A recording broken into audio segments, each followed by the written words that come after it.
Dear students, welcome to Compete Minds. Here we have a question. Select the option that is different from the rest. ఇక్కడ ఉన్నటువంటి నాలుగిట్లలో different one ఏంటి identify చేయండి అంటున్నాడు. So letter and number combination ఉంది. ఇట్లాంటప్పుడు ఏం చేయాలి అంటే మనం ప్లేస్ వాల్యూ తీసుకొని చేస్తాం. సో ఇక్కడ బి అంటే సెకండ్ అండ్ జే అంటే 10th ప్లేస్ వాల్యూ. ఇక్కడ మిడిల్లో నెంబర్ ఉంది కదా, అండ్ ఈ రిలేషన్ ఏంటి వీటికి మధ్యలో అని అంటే ఇక్కడ ఉన్నటువంటి బి యొక్క ప్లేస్ వాల్యూ అండ్ జే యొక్క ప్లేస్ వాల్యూ రెండింటిని సమ్ చేస్తే 2 + 10 చేస్తే 12 వస్తుంది, అది మిడిల్లో ఉంది.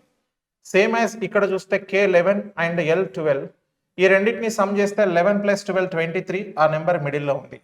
సేమ్ ఇక్కడ చూస్తే 3 అండ్ ఇక్కడ 15, సో ఈ రెండింటిని ప్లేస్ వాల్యూస్ని సమ్ చేస్తే వచ్చేది 18 మిడిల్లో ఉంది. సో ఇక్కడ చూడండి బి అంటే 2 అండ్ ఇక్కడ 21, ఈ రెండింటిని సమ్ చేస్తే వచ్చేది 23, కానీ ఇక్కడ లేదు. కాబట్టి డిఫరెంట్ వన్ ఏంటి అని అంటే third option. So option 3 is the correct answer. Thank you.